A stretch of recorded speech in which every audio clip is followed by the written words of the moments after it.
یه زن و شوهر هلندی به تازگی به فرانسه اومدن که یه زندگی جدید رو شروع کنن. ولی خانم خونه عاشق یه پسر جوون میشه و کلی اتفاقای عجیب و غریب برای همشون میفته. این فیلم بر اساس واقعیت و به نایت مووی خیلی خوش اومدید. سایمون اریک و 2 بچه‌شون از هلند به فرانسه اومدن تا مزرعه‌ای که بهشون ارث رسیده رو بازسازی کنن و یه زندگی جدید رو شروع کنن. وقتی به مزرعه میرسن متوجه میشن که خونه خیلی فرسوده شده و نیاز به تعمیرات اساسی داره و عملاً غیر قابل سکونته. روز بعد سایمون و بچه‌هاش به سوپرمارکت میره که خرید کنن. از طرفی هم اریک توی خونه داره سعی میکنه بعضی جاها رو تعمیر کنه. سایمون بین خرید کنسرو و دودله و همون موقع یه پسر جذاب نزدیکش میشه و یکی از کامپیوترها رو بهش پیشنهاد میکنه. سایمون وقتی برمیگرده متوجه میشه که دخترش نیست. از پسرش میپرسه که خواهرش کجاست، ولی پسر هیچی نمیدونه. حسابی نگرانه و همه جا رو دنبالش میگرده. وقتی بیرون مغازه میاد یه آقای دخترش رو پیدا کرده و اون رو پیشش میاره. دخترش رو ببینه خیالش راحت میشه، ولی انقدر مضطرب بوده که اصلا از آقا تشکر نمیکنه. با خونه برمیگرده و اریک داره زیر سینک رو تعمیر میکنه. روز بعدم بچه‌ها رو به مدرسه میبره و امیدواره که هر چه زودتر بچه‌ها با شرایط کنار بیان و زندگی تو کشور جدید عادت کنن. آخر شب خانوادگی به یه رستوران میرن که شام بخورن. وقتی که توی رستورانن همون مرده که دخترش رو توی فروشگاه پیدا کرده بود پیششون میاد. سلام علیک میکنه، از اون عذرخواهی میکنه و میگه اون روز انقدر مضطرب بوده که اصلا نتونسته از اون تشکر کنه. مرد هم میگه اسمش پیتره و خیلی خوشحاله که با اون آشنا شده. اریک هم رو به یه بطری نوشیدنی دعوت میکنه.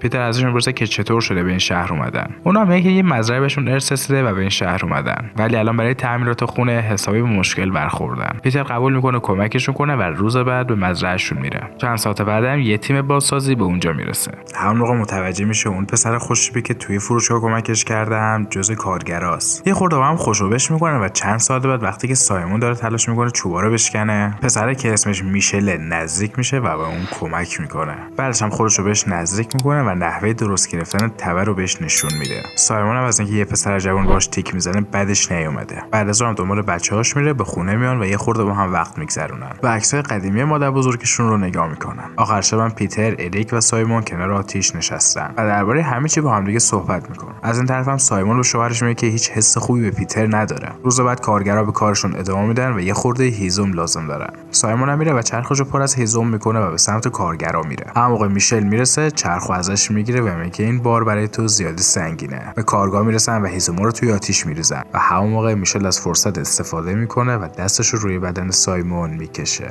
و حسابی سایمون رو اغوا میکنه. سایمون از کارگاه بیرون میاد و نمیدونه چه غلطی داره میکنه. سریع به خونه برمیگرده و نمیذاره که غذاش بسوزه. موقع نهارم میشل تمام مدت به اون زل زده. روز بعدم خانوادگی به بازار میرن که یه دوری بزنن. توی بازار سایمون یه زن عجیب و غریب رو میبینه که درباره میشل بهش اخطار میده و میگه زیاد نزدیک اون پسر جوان نشه. روز بعد سایمون میگه میخواد برای خونه وسایل دکوری بخره. همون موقع میشل حرفاشون رو میشنوه و میگه که میتونه اون رو به یه فروشگاه خوب ببره. سوار ماشین میشن و دوتایی به سمت فروشگاه میرن. وقتی که به اونجا میرسن مغازه تعطیله. سایمون میگه که یه جایی برن که نهار بخورن. سوار ماشین میشن، آهنگ گوش میدن و حسابی با هم دیگه وقت میگذرونن و رابطهشون نزدیک و نزدیکتر میشه. بعد از این مدتی به یه رستوران روی دریاچه میرسن. غذای دریایی میخورن و درباره رویاهاشون صحبت میکنن. سایمون میگه امیدواره هر چه زودتر خونه آماده بشه و خودش و خانواده‌اش به آرامشی برسن، ولی تعمیرات خونه هنوز چند ماهی کار داره. میشل بهش میگه چرا تمام فکر و ذکرش بچه‌هاش و شوهرشن. بهش میگه بهتره با آداب و رسوم فرانسه بیشتر آشنا شه و یه خورده رها کنه و بیشتر به خودش برسه و انقدر به خانواده‌اش توجه نکنه و از زندگیش لذت ببره. میشل نزدیکتر میشه و دستش رو روی صورت سایمون میکشه.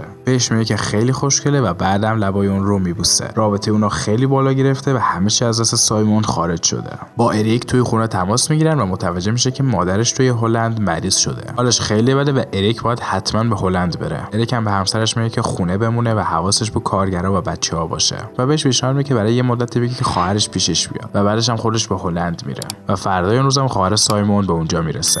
از زن همدیگه خیلی خوشحالن و به خواهرش خونه‌شون رو نشون میده. آخر شب هم بچه‌ها رو به رخت خواب میبره و خودش به حموم میره. وقتی که زیر دوشه میشل وارد حموم میشه و خیلی بالا زده. نزدیک همدیگه میشن ولی دختر کوچیکشون رو صدا میزنه و سایمون خیلی سریع بیرون میزنه. روز بعدم دو تا خواهر میخوان برن بچه‌ها رو از مدرسه بیارن، ولی میشل سر میرسه و میگه باید یه خورده میخ و ابزارالات بخرن. اصرار میکنه و سوار ماشین میشه. وقتی به شهر میرسن خواهرش رو پیاده میکنه و میگه خیلی سریع دنبالش میاد. بعدش هم دو تایی به یه مکان آروم میرن و رابطه‌شون بیشتر و بیشتر میشه. سایمون به خونه برمیگرده ولی هیچ چیزی دیگه مثل قبل نیست و تمام در نگاهی عاشقانه دارن. و ارتباط اونها بیشتر و بیشتر میشه. یه روز وقتی دارن شیطونی میکنن یکی از کارگرا سر میرسه. از اون روز بعد رابطهشون بیشتر میشه و هر موقع فرصتی پیدا کنن روی کار میرن. چند وقت میگذره و خواهرش مرخصش تمام شده و باید به خونه‌اش برگرده. خواهرش هم موقع خداحافظی در گوشش میگه که اریک دیر یا زود متوجه رابطه‌اش میشه و بهتره هر چه زودتر رابطه‌ش رو با سایمون تموم کنه. سایمون به خونه میشل میره، اونو میبوسه و بهش میگه این آخرین باره که اونا همدیگه رو میبینن و الان اریک برگشته و بهتره با هم رابطه نداشته باشن. اریک برگشته و بچه‌هاشو بغل کرده. پسرش از زنش در میره و میگه مامانشون با میشل به حموم رفتن. سایمون هم از حرف بچه‌اش جا خورده و میگه وقتی که حموم بوده میشل داخل اومده و آبگرم‌کنو تعمیر کرده. موقع نهار سر میز پیتر میگه یه ایده سرمایه‌گذاری داره. میگه که میخواد یه تیکه از زمین سایمون رو بگیره. آخر شب اریک میگه اصلا حس خوبی به پیتر نداره و بهتره که این تیکه زمین رو بهش نده. چند روز بعد سایمون چون که علائم بارداری داشته یه تست بارداری میده و متوجه میشه که حامله است. شوک میشه و مطمئنه که بچه برای شوهرش نیست. سری پیش دکتر میره و میخواد بچه رو بندازه.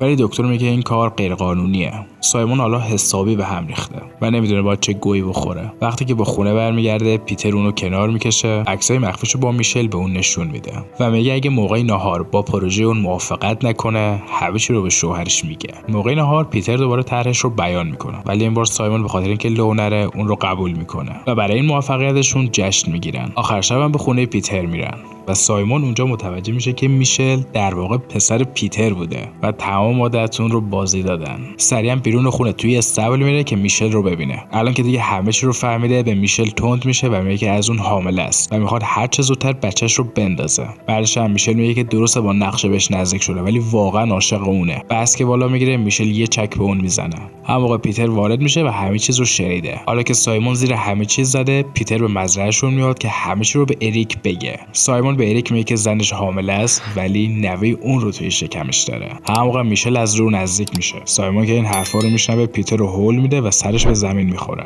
و همونجا در جا میمیره. همگی حسابی شوکه شدن. بدون که چیزی بگن سریعا دنبال بچه‌ها میرن. تمام مدت اریک شوکه شده و هیچ حرفی نمیزنه. وقتی که به خونه برمیگردن که وسایلشون رو جمع کنن، پلیس میرسه و سایمون رو دستگیر میکنه. چند روز توی زندان میگذره و سایمون رو صدا میزنن. اون رو از زندان بیرون میارن و بهش میگن که آزاده. هم موقع میشل رو با دستبند میبینه و میشل قتل پدرش رو گردن گرفته و اینکه واقعا عاشق سایمون بوده. سایمون بیرون میاد و تصمیم میگیره که بچه‌ش رو نگه داره. خلاصه که خیلی ممنون که تا اینجا همراه ما بودید. لطفاً قبل از هر چیزی مطمئن شید که کانال رو سابسکرایب کردید و برای حمایت بیشتر بقیه فیلم ها هم ببینید.